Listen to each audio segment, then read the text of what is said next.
Oke, Pak. Aku mau gitu. Apa?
Assalamualaikum warahmatullahi wabarakatuh. Alhamdulillahirabbil alamin. Wassalatu wassalamu ala asyrofil anbiya'i wal mursalin. Nabiyyina Muhammadin wa ala alihi wa sahbihi ajma'in.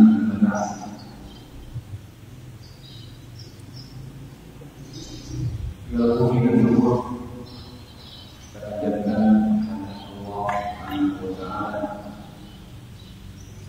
yang telah menjadikan iman bukan hanya sekedar keyakinan dalam hati, tapi juga ucapan yang diucapkan oleh lisan dan dibuktikan oleh anggota badan, sehingga belum tentu iman seseorang apabila dia hanya sekedar sebatas ucapan keimanan di lisan saja, mengatakan saya telah beriman, tetapi tidak mengamalkan konsekuensi keimanan, maka merusak, tidak ada gunanya. Oleh karena itu, menurut keyakinan tidak ada sunnah jamaah, sebutkan bahwa iman al-qaul bil lisan wal istiqadu bil janan wal amalu bil jawarih.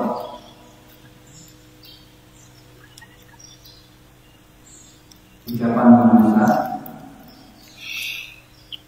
ikhlas di dalam hati, dan pengamalan konsekuensi oleh anggota badan. Salawat dan salam semoga tetap tercurahkan pada Nabi kita Muhammad Sallallahu Alaihi Wasallam yang pernah bersabda, dan dalam sabdanya itu mengumpulkan semua macam dan jenis keimanan. Beliau bersabda, al-iman bid'un wa sittuna syu'bah. Iman itu ada lebih dari 60 cabang. A'laha qaul la ilaha illallah. Yang yang paling tinggi adalah ucapan la ilaha illallah.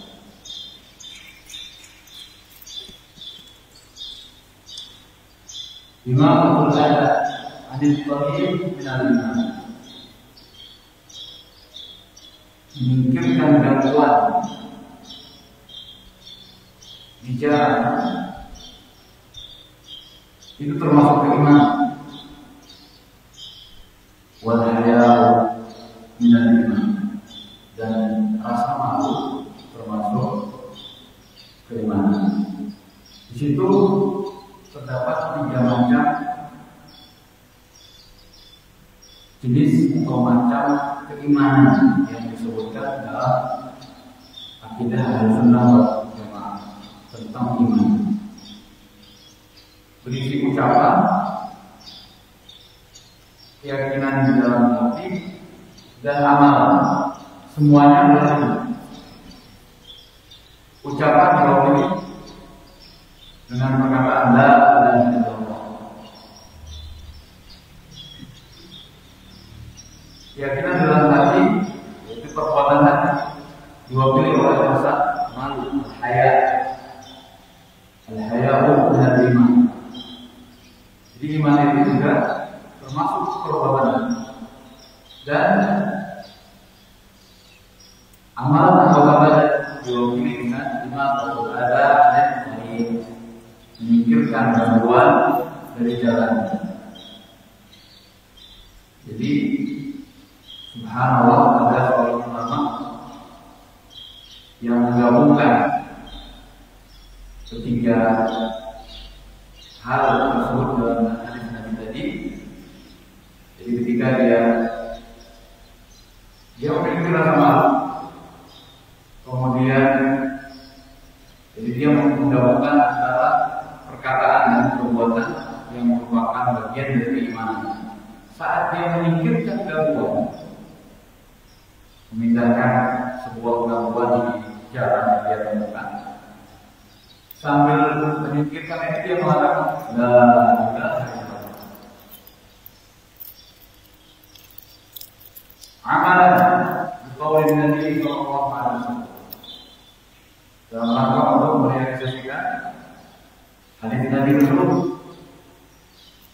Ada qaul la ilaha illallah wa imam ada anil tariq minal iman. Nah, hal-hal seperti inilah yang patut untuk kita contoh. Semoga dengan demikian kita termasuk orang-orang yang semangat di dalam menjalankan sunnah atau petunjuk Nabi Sallallahu Alaihi Wasallam. Ayuhan muslimun wal muslimat rahimani wa rahimakumullah. Kita lanjutkan pelajaran tafsir Sa'di. Hari ini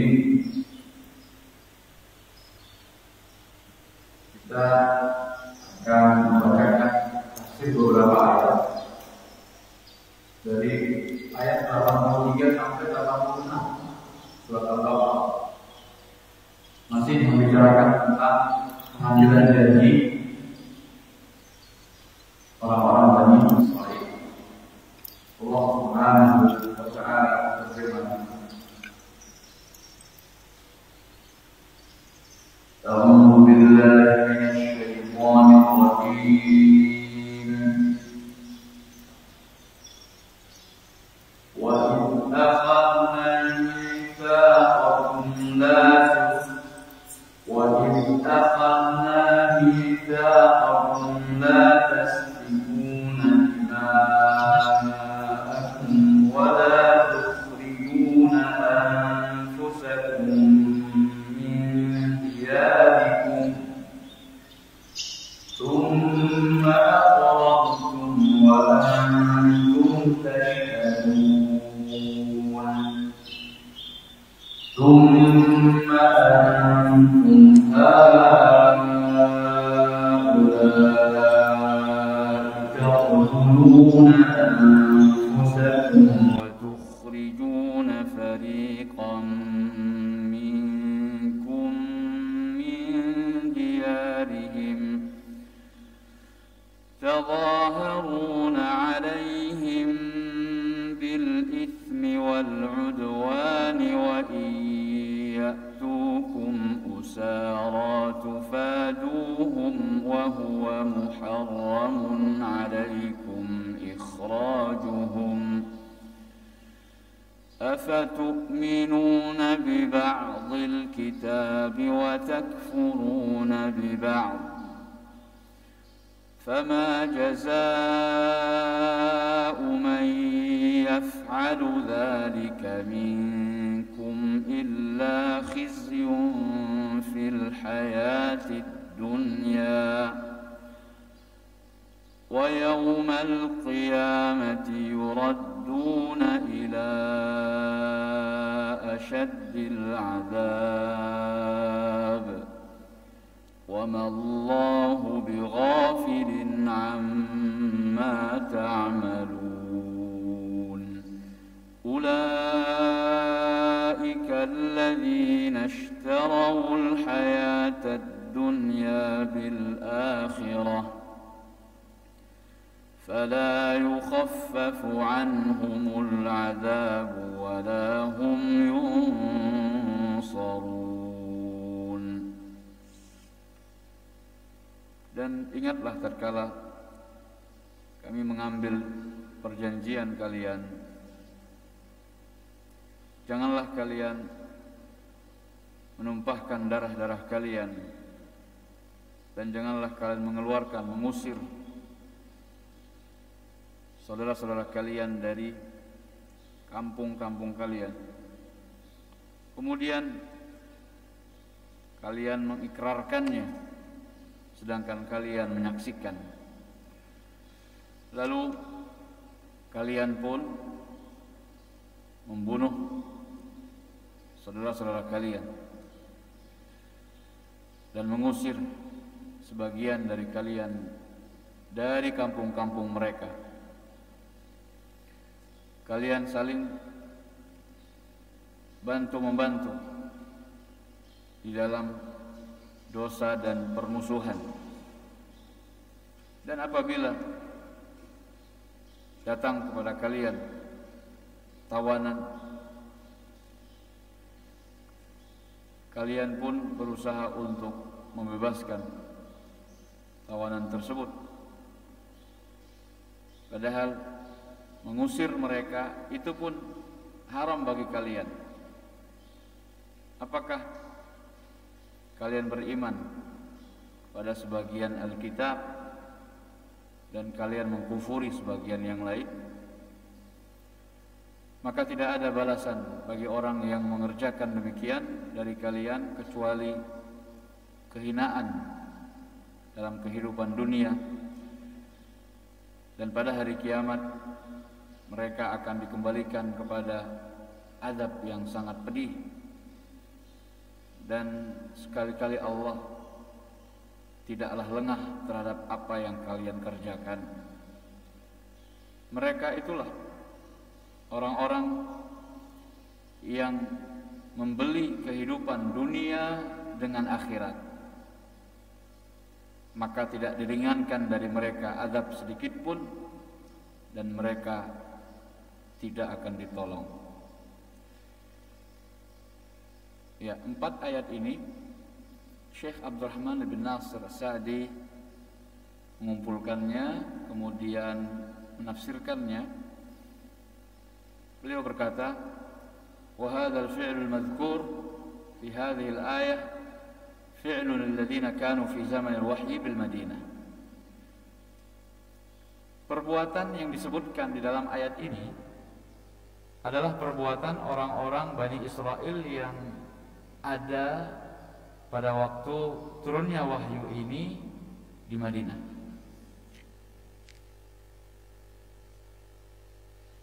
Jadi perbuatannya apa saja? La tasfikuna dima'akum. Ya, perjanjian yang diambil oleh Allah, mereka diminta untuk tidak saling membunuh sesama mereka. Dilarang membunuh saudara mereka sendiri. Kemudian wala tukhrijuna anfusakum min diyarikum, dilarang mengusir saudara sendiri, sesama mereka Bani Israel, kan saudara. Dan mereka diminta untuk membebaskan tawanan, fida'ul usara, fida'ul asir, membebaskan tawanan. Wa iyatukum usara tufaduhu. Ya, jadi ada 3 yang disebutkan dalam ayat-ayat ini yang merupakan perjanjian Allah terhadap Bani Israel, yang diambil oleh Allah sebagai perjanjian dari Bani Israel. Tidak boleh membunuh, tidak boleh mengusir, dan membebaskan tawanan. Nah, ini dilakukan oleh Bani Israel di zaman Nabi sallallahu alaihi wasallam.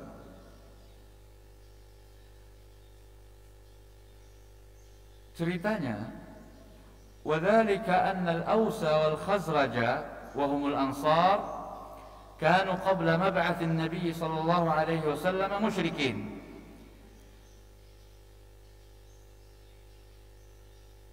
Dulu suku Aus dan Khazraj, dan mereka yang disebut dengan Ansar, penolong Nabi SAW, kanu, mereka dahulu sebelum diutusnya Nabi SAW mendakwahkan Islam, orang-orang Aus dan Khazraj ini musyrik, orang-orang musyrikin, sama seperti orang Quraisy di Mekah, kaumnya Nabi. Rata-rata orang Arab dulu sebelum Nabi berdakwah adalah musyrikin, termasuk Aus dan Khazraj. Wa kanu yaqtatiluna ala 'adatil jahiliyah. Mereka saling berperang sebagaimana merupakan adat jahiliyah. Di antara ciri jahiliyah adalah suka berperang.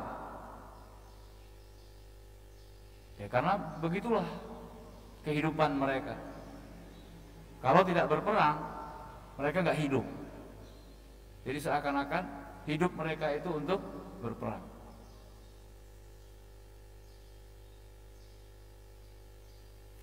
Fanazalat alaihimul firaqu tsalatsu min firaqil yahud.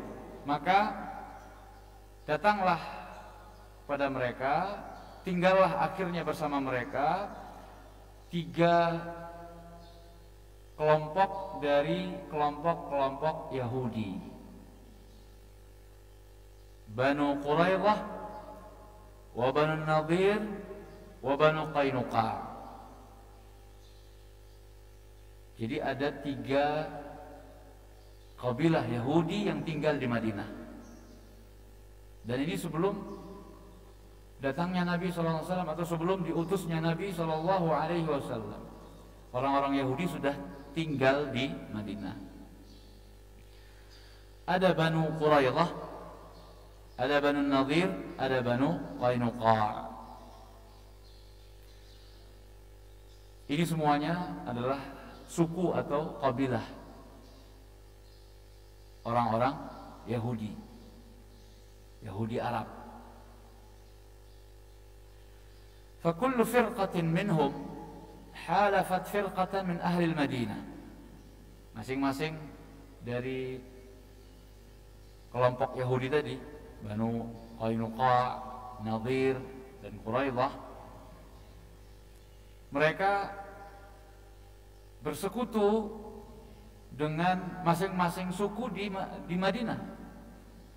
Ada yang pro kepada Aus, ada yang pro kepada Khazraj. Fakanu idza iqtatalu, maka ketika orang-orang Aus dan Khazraj itu berperang, a'ana al-Yahudi halifuhu ala muqatilihi alladhina tu'inuhumul firqatal ukhra minal yahud. Nah, orang Yahudi atau sebuah kelompok Yahudi membantu sekutunya demi melawan kelompok Yahudi yang lain yang membantu musuh dari sekutunya. Dan itu memang merupakan konsekuensi ya dari sebuah fakta pertahanan NATO atau yang lainnya. Itu kalau misalnya salah satu anggota diserang, maka anggota yang lainnya wajib membantu. Itu namanya halif, sekutu. Jadi misalnya Banu Qainuqa ini pro kepada Aus, Bani Nadir pro kepada Khazraj. Nah, ketika Aus dan Khazraj ini berperang, maka otomatis Banu Qainuqa memerangi Banu Nadir. Begitu. Jadi musuh. Padahal mereka sebelumnya sudah diambil perjanjian tidak boleh saling berperang. Wala tasfikuna dima'akum. Kalian tidak boleh menumpahkan darah. Berperang kan menumpahkan darah. Tapi itu mereka lakukan.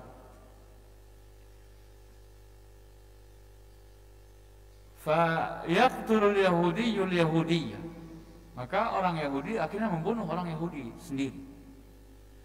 Wa yukhrijuhu min diyarihi idza hasala jala'un wa nahab. Dan mengusir orang Yahudi, akhirnya mengusir orang Yahudi apabila terjadi pengusiran dan perampasan hak wilayah dan lain sebagainya. Ya, karena kalah perang. Thumma idza wada'atil harbu awzaraha. Kemudian ketika perang usai, wa kana qad hasala usara baina at-ta'ifatain fada ba'dhum ba'dha. Setelah perang usai, maka ada tawanan dari masing-masing kelompok Yahudi itu, maka mereka pun saling membebaskan tawanan masing-masing. Jadi kalau dalam masalah membebaskan tawanan, mereka laksanakan. Tapi masalah pembunuhan, peperangan tadi, dan pengusiran, ini mereka langgar.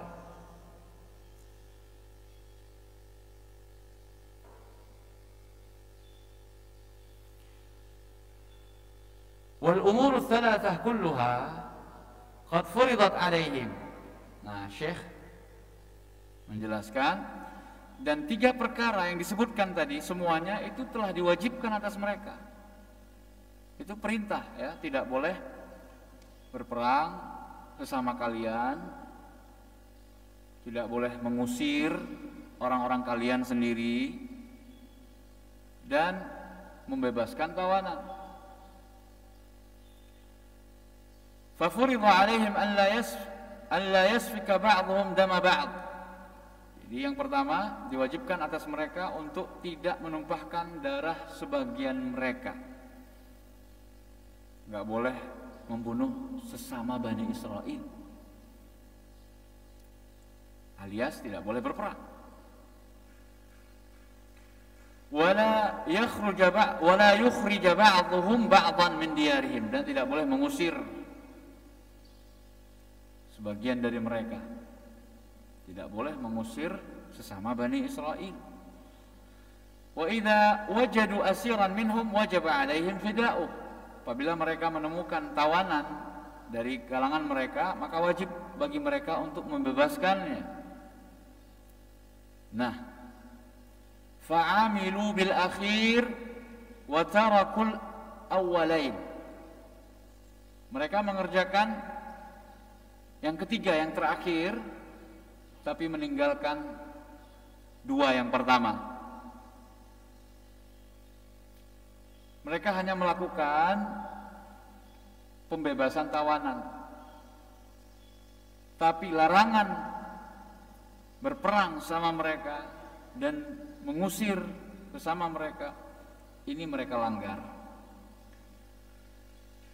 Fa'ankarallahu alaihim, maka Allah mengingkari mereka. Faqal, Allah berfirman, afatu'minuna bi ba'dil kitab, apakah kalian beriman dengan sebagian kitab? Wa huwa fida'ul asir, yaitu membebaskan tawanan. Jadi kalau masalah membebaskan tawanan, beriman, diamalkan. Wa takfuruna bi ba'd, namun kalian ingkar kepada sebagian isi kitab yang lain.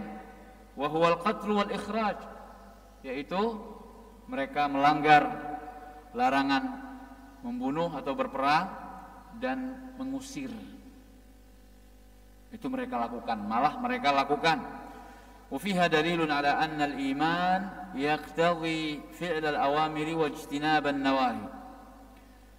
Ini merupakan dalil bahwasanya iman atau konsekuensi keimanan itu adalah mengerjakan perintah dan menjauhi larangan. Artinya apa? Iman itu harus diamalkan konsekuensinya. Tidak cukup dengan ucapan di lisan saja. Wa anna fi'lal ma'murati minal iman, dan menunjukkan sekaligus bahwa mengerjakan apa yang diperintahkan ini adalah bagian dari keimanan. Qala ta'ala, Allah Subhanahu wa ta'ala berfirman, "Fama jazaa'u man yaf'alu dzalika minkum illa khizyun fil hayatid dunya."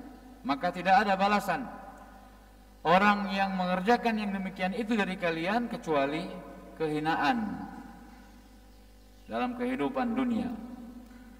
Waqad waqa'a dzalik, dan telah terjadi yang demikian itu. Fa akhzahumullah, Allah menghinakan mereka, orang-orang Bani Israel.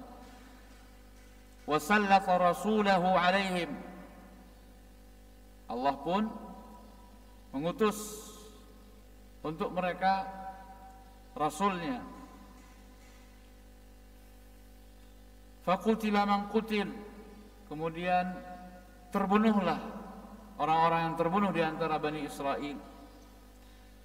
Wa subiya man subiya minhum, dan tertawanlah orang-orang yang tertawan dari kalangan mereka. Wa ujliya man ujli, dan terusirlah orang-orang yang terusir. Ya, mana buktinya? Buktinya adalah perang Nabi SAW kepada Bani Quraidah di saat perang Ahzab.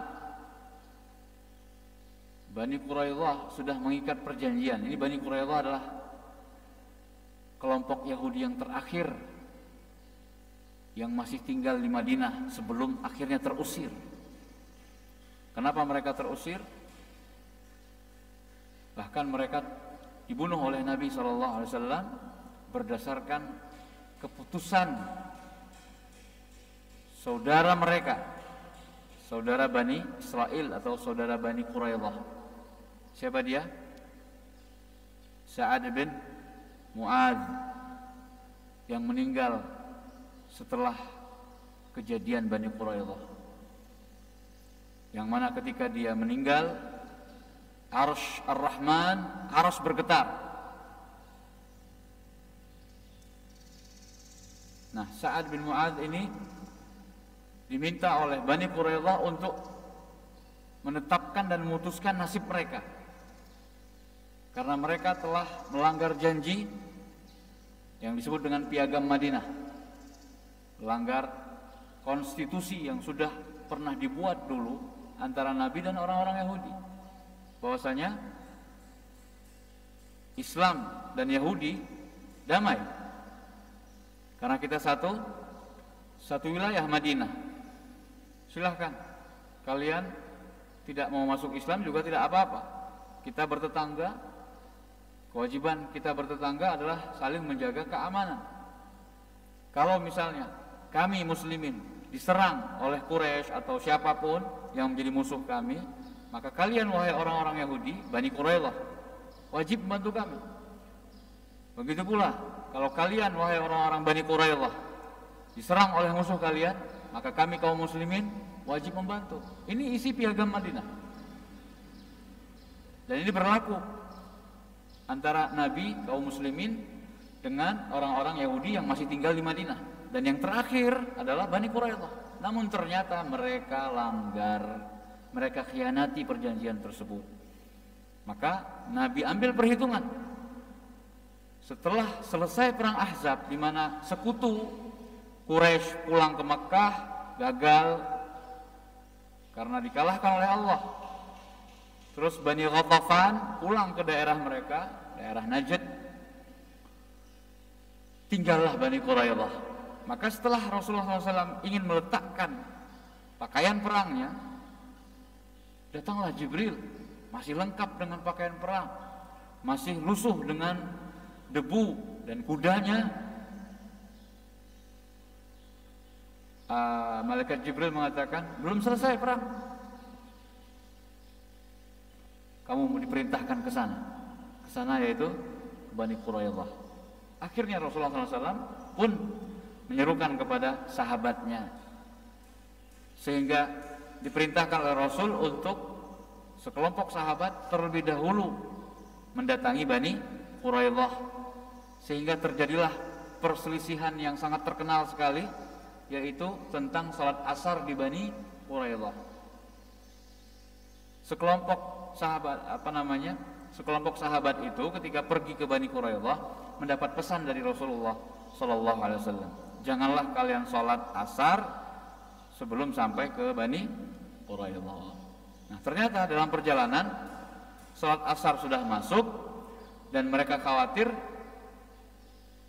sampai ke Bani Quraidah nanti asarnya sudah lewat. Maka terjadilah perselisihan di antara satu kelompok sahabat yang diutus oleh Nabi tadi, sehingga sebagian mereka ada yang sholat di tengah jalan karena memang sudah waktunya, ada yang sebagian lagi memegang teguh teks Nabi, la tusallul asra illa fi Bani Quraidah, jangan kalian sholat asar kecuali setelah sampai di Bani Quraidah. Mereka memegang teguh itu sehingga kalaupun nanti sampai di Bani Quraidah malam sekalipun baru mereka akan sholat asar. Nah, hal itu sampai akhirnya kepada Nabi Shallallahu Alaihi Wasallam, dan Nabi akhirnya tidak menyalahkan salah satu dari dua kelompok sahabat tersebut.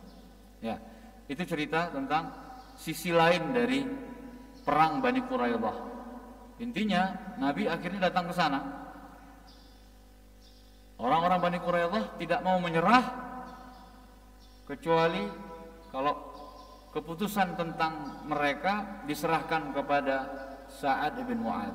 Sa'ad bin Mu'adz pada waktu itu sedang terluka parah akibat dari perang Ahzab. Maka dibuatkan tenda oleh Rasulullah SAW di dalam masjid supaya Sa'ad bin Mu'adz ini mudah untuk dijenguk oleh Nabi. Karena Sa'ad bin Mu'adz adalah tokoh Ansar, ya, tokoh Ansar. Karena orang-orang Yahudi Bani Quraidah menginginkan agar keputusan tentang nasib mereka, jadi setelah pelanggaran atau setelah mereka melanggar perjanjian tadi, mereka mau diapain? Apakah sama seperti kelompok-kelompok Yahudi yang lain? Bani Qainuqa diusir sama Nabi, ya, Bani Nadir diusir karena mereka ingin membunuh Nabi. Nah, apakah Bani Quraidah nanti bernasib sama? Nah, itu tergantung siapa yang memutuskan. Mereka tidak ingin keputusan Nabi. Mereka tidak ingin keputusan Nabi, karena kalau keputusan Nabi pasti mereka akan dibunuh. Mereka mintanya keputusan saudara mereka, halif mereka, sekutu mereka dulu zaman jahiliyah, Sa'ad bin Mu'adz. Kalau ana nggak salah, Sa'ad bin Mu'adz ini tokoh Khazraj, ya, tokoh Khazraj atau Aus, salah satu dari keduanya. Nanti ana rujuk lagi. Ya, jadi akhirnya didatangkanlah Sa'ad bin Mu'adz dalam keadaan luka. Lalu ini sudah berhadapan Bani Quraidah, kemudian Nabi SAW. Nah, Sa'ad bin Mu'adz di tengah. Kemudian dia sebelum memutuskan, Sa'ad bin Mu'adz minta kejelasan lagi, bersediakah kedua belah pihak untuk menerima apapun keputusan saya, gitu. Nah, ketika sama Nabi SAW, Sa'ad bin Mu'adz tidak menghadapkan wajahnya secara utuh, saking haibahnya Nabi SAW. Jadi apakah yang di sini menyetujui? Setuju. Yang di depan, yang dihadapi oleh Sa'ad bin Mu'adz, orang-orang Bani Quraidah juga setuju. Akhirnya Sa'ad bin Mu'adz pun memutuskan, saya putuskan agar yang ikut berperang dari Bani Quraidah dan Baligh dibunuh, wanita dan anak-anaknya jadi tawanan, harta-harta mereka jadi ghanimah. Setelah diputuskan seperti itu, maka kelompok Rasulullah SAW, ya, di kubu Rasulullah SAW memekikkan takbir Allahu Akbar. Laqad hakama, sungguh dia telah menghukumi dengan hukuman Allah dari atas 7 langit. Masya Allah. Jadi sesuai apa yang menjadi hukum Allah terhadap orang-orang yang berkhianat seperti itu. Ya, akhirnya terjadilah yang disebut dalam sejarah dan sengaja dipelintir oleh orang-orang orientalis, bahwasanya Nabi Muhammad pernah membantai kaum Yahudi. Padahal itu keputusan siapa? Keputusan orang Yahudi sendiri. Minta agar nasib mereka ditentukan oleh siapa? Oleh yang mereka anggap teman mereka dulu, Sa'ad bin Mu'adz. Bukan Nabi SAW yang memutuskan itu. Maka kita harus pelajari sejarah supaya kita tidak dibohongi oleh orang-orang yang tidak suka dengan Islam. Sengaja itu. Jadi ada sebuah fenomena kemudian dijadikan sebagai alat untuk menuduh bahwasanya Rasulullah SAW telah membantai orang-orang Yahudi di Madinah untuk menunjukkan citra Islam yang negatif. Ya, benar, terjadi pembantaian itu karena itu permintaan orang Yahudi sendiri. Mereka ingin ditetapkan keputusan tentang nasib mereka oleh Sa'ad bin Mu'adz, halif mereka, sekutu mereka dulu di masa jahiliyah.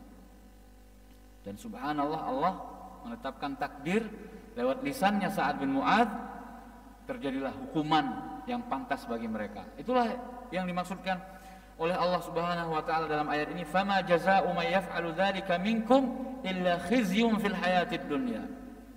Itu kehinaan yang Allah segerakan bagi orang-orang Bani Israel yang melanggar hukum Allah. Dilarang berperang, perang. Dilarang mengusir, mengusir. Cuma satu yang mereka lakukan, yang mereka kerjakan, yaitu membebaskan tawanan. Inilah yang dimaksud dengan apakah kalian beriman dengan sebagian kitab dan mengingkari sebagian yang lain? Ini juga celaan, ya. Allah mengecam. Maka ini juga menjadi pelajaran bagi kita kaum muslimin terhadap Al-Qur'an. Jangan sampai kita seperti orang-orang terdahulu dari Bani Israel yang beriman dengan sebagian kitab, sebagian isi Quran kita imani, tapi sebagian isi yang lain kita ingkari. Ini tidak boleh. Kita harus mengimani keseluruhan dari kitab suci yang terakhir, yaitu Al-Quranul Karim.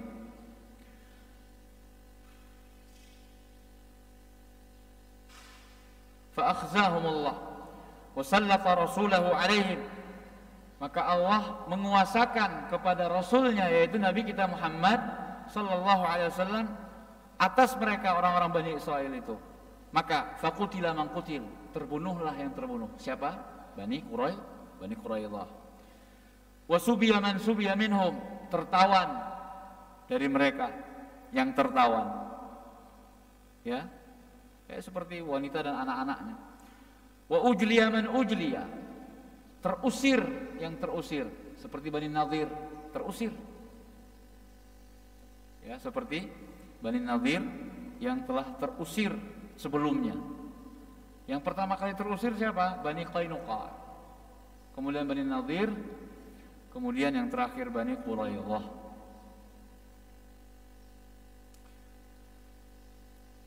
Wa yaumal qiyamati yuradduna ila asyaddil azab. Kalau dunia Allah segerakan kehinaan atas mereka. Nah, pada hari kiamat nanti mereka akan dikembalikan kepada azab yang terpedih. Apa itu? Ai a'zamuhu, yaitu azab yang paling besar, neraka.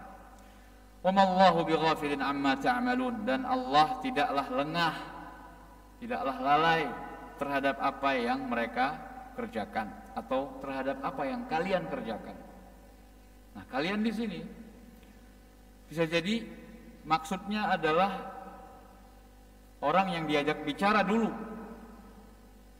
Maksud konteks ayat ini yaitu orang-orang Bani Israel. Bisa juga ini ditujukan kepada kita.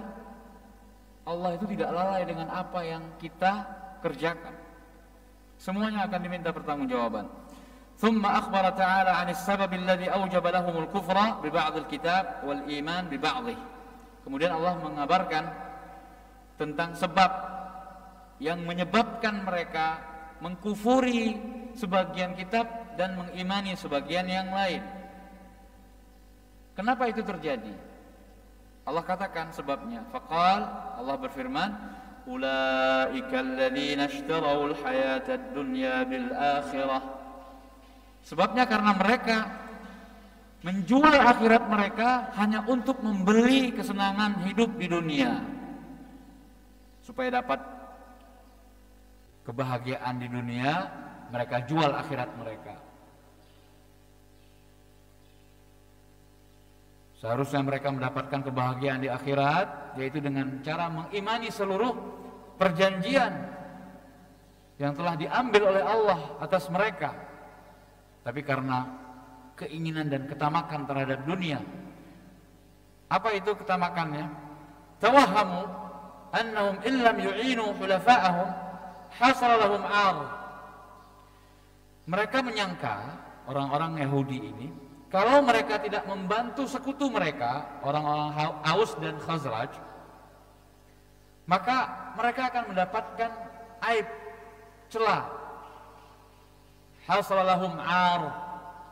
'Ar itu adalah aib atau suatu hal yang tabu, enggak pantas.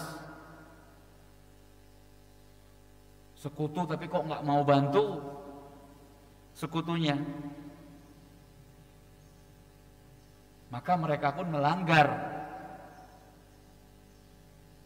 masalah akhirat mereka dalam rangka hanya untuk mendapatkan kesenangan di dunia, yaitu dianggap loyal. Fakhtaru an-nar 'ala al-'ar. Mereka lebih memilih neraka daripada harus malu. Ar itu sesuatu celaan yang membuat orang itu malu.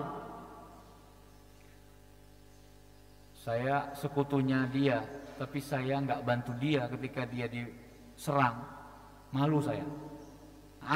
aib. Maka karena atas dasar dorongan loyalitas tadi, tapi menginjak-injak larangan Allah, akhirnya mendapatkan balasan ya azab. Di dunia disegerakan kehinaannya, dan di akhirat mereka akan mendapatkan balasan yang pas buat mereka, yaitu nar. Fakhtarun nar 'alal 'ar. Mereka lebih memilih api neraka daripada harus menanggung malu. Falihada qal, oleh karena itu Allah Subhanahu wa taala berfirman, fala yukhaffafu 'anhumul 'adzab. Maka tidak akan diringankan azab bagi mereka. Bal huwa baqin 'ala shiddatih.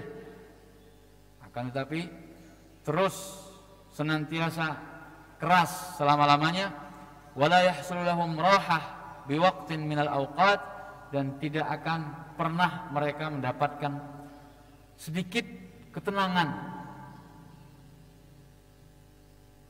gak pernah beristirahat dari azab yang nanti akan mereka rasakan di akhirat. Na'udzubillah minan nar. Na'udzubillah minan nar. Na'udzubillah minan nar. Wala hum yunsarun, dan mereka tidak akan ditolong. Ay yudfa'u anhum makruh, tidak akan dicegah dari mereka suatu hal yang mereka tidak sukai. Siapa yang suka api? Siapa yang suka dibakar?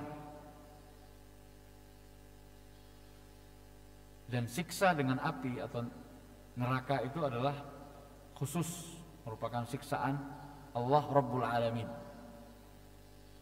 Maka kita dilarang menyiksa atau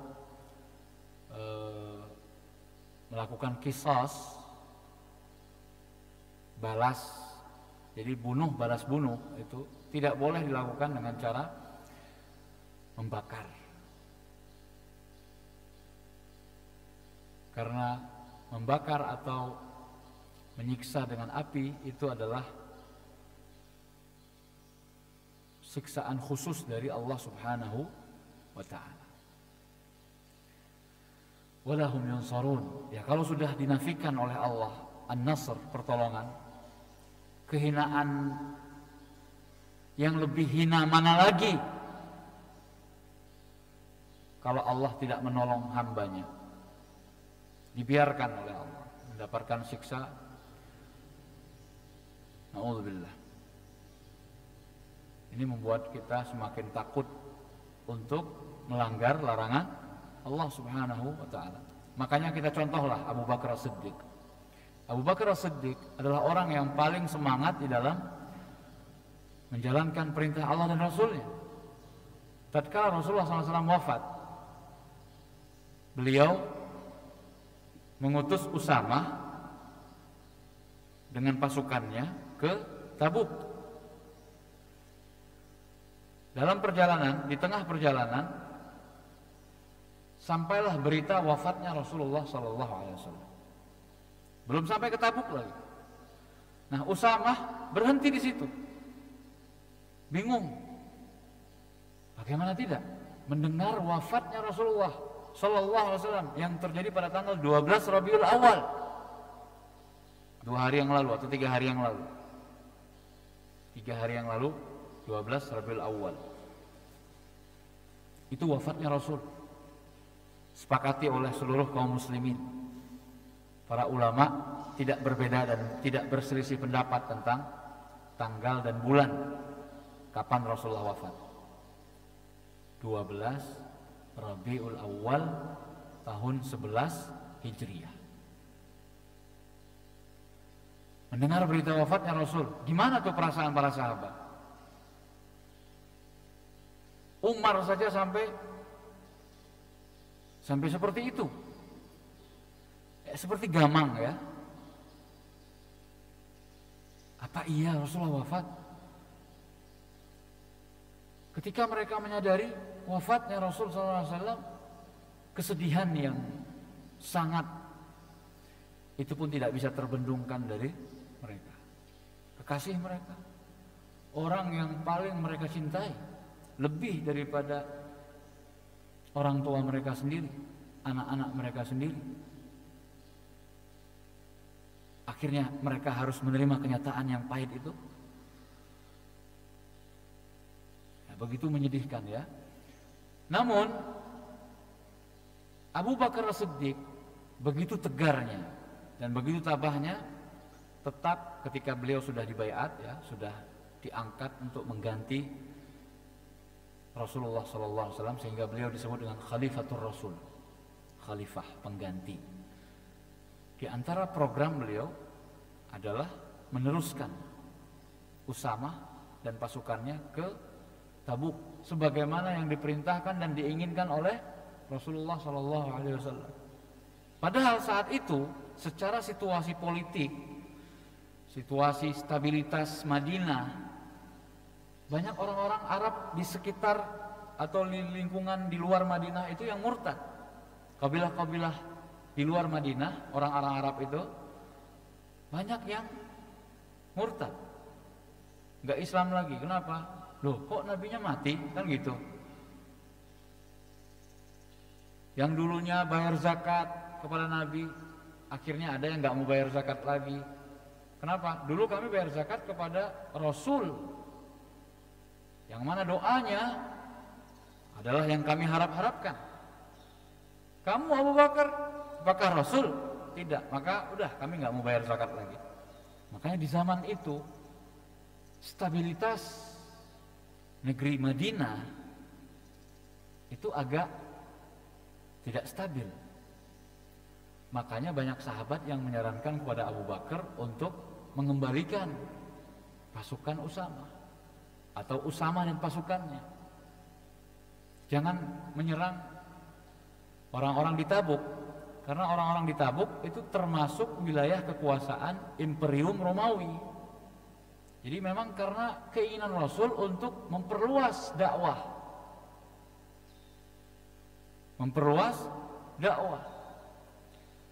agar dakwah ini juga disampaikan kepada orang-orang non-Islam. Mengutus pasukan Usamah ke sana untuk berdakwah. Namun ketika ada yang menentang, ada yang memerangi, ya dilawan. Dan akhirnya Abu Bakar tetap tegar dengan keputusan itu dengan alasan, saya sekali-kali tidak akan pernah mengcancel apa yang diinginkan oleh Rasul SAW. Saya tidak akan pernah melepas sebuah ikatan yang diikat oleh Rasul SAW sebelum Allah yang memutuskan perkaranya. Jadi Rasulullah sudah mengikat liwa itu atau rayah, bendera yang beliau serahkan kepada seorang panglima pasukan sebagai tanda atau simbol. Nah, ketika bendera sudah diikat oleh Rasul kemudian diserahkan kepada Usamah, Abu Bakar tidak mau menjadi orang yang melepaskan ikatan itu sampai Allah yang memberikan ketetapan terhadap apa yang diinginkan oleh nabinya. Nabi menginginkan Usamah, ini kan sunnah Nabi, petunjuk Nabi. Tapi Nabi sudah wafat. Kita tidak mengapa untuk berijtihad, kata para sahabat yang lain, termasuk Umar. Umar menyarankan kepada Abu Bakar untuk kembalikan Usamah. Karena apa? Usamah nanti bisa jadi korban, bisa jadi kasihan kan. Tapi Abu Bakar dengan kekuatan rohani, kekuatan iman dan mencintai Rasulullah SAW sedemikian besar dan kuatnya, akhirnya justru itu merupakan keberkahan bagi Islam dan kaum muslimin. Usamah menang melawan orang-orang yang ada di Tabuk. Nah, kenapa Usamah yang diangkat oleh Rasulullah SAW padahal dia masih muda? Karena dalam rangka untuk meneruskan perjuangan ayahandanya, Zaid ibn Harithah. Zaid ibn Harithah pernah diutus bersama Ja'far bin Abi Thalib. Zaid bin Harithah dan Abdullah bin Rawahah sebagai panglima-panglima yang ditunjuk oleh Nabi SAW dalam perang Mu'tah. Perang Mu'tah, bukan Mut'ah, beda ya, jangan salah sebut. Perang Mu'tah, Mu'tah nama daerah dekat Tabuk. Nah, karena ayahandanya Usamah Zaid bin Harithah termasuk yang gugur di medan perang tersebut sebagai syahid, maka Rasulullah pun berkeinginan untuk mengirim kembali keturunan Zaid bin Harithah, yaitu Usamah, untuk meneruskan perjuangan ayahnya. Jadi ini diantara hikmah ya. Dan alhamdulillah Allah memenangkan Usamah dan pasukannya sehingga membuat nama Islam pada waktu itu walaupun Nabi telah wafat tetap kuat. Buktinya jadi orang-orang Romawi itu juga mikir, wah, ini pasukan kaum muslimin didatangkan ke sini berarti bukan tanpa perhitungan. Kalau segitu aja pasukan mereka sangat kuat, bagaimana lagi dengan yang ada di Madinah? Justru itu sebagai strategi militer. Subhanallah. Dan akhirnya orang-orang Arab yang tadinya menunggu, ini gimana? Kita tunggu aja perkembangannya lah. Orang-orang Madinah, orang-orang Arab di sekitar Madinah yang rata-rata adalah bersifat munafik, ya, itu menunggu. Kalau yang menang Islam, kita ikut terus. Tapi kalau Islam kalah setelah wafatnya Nabi, udah kita tinggalkan.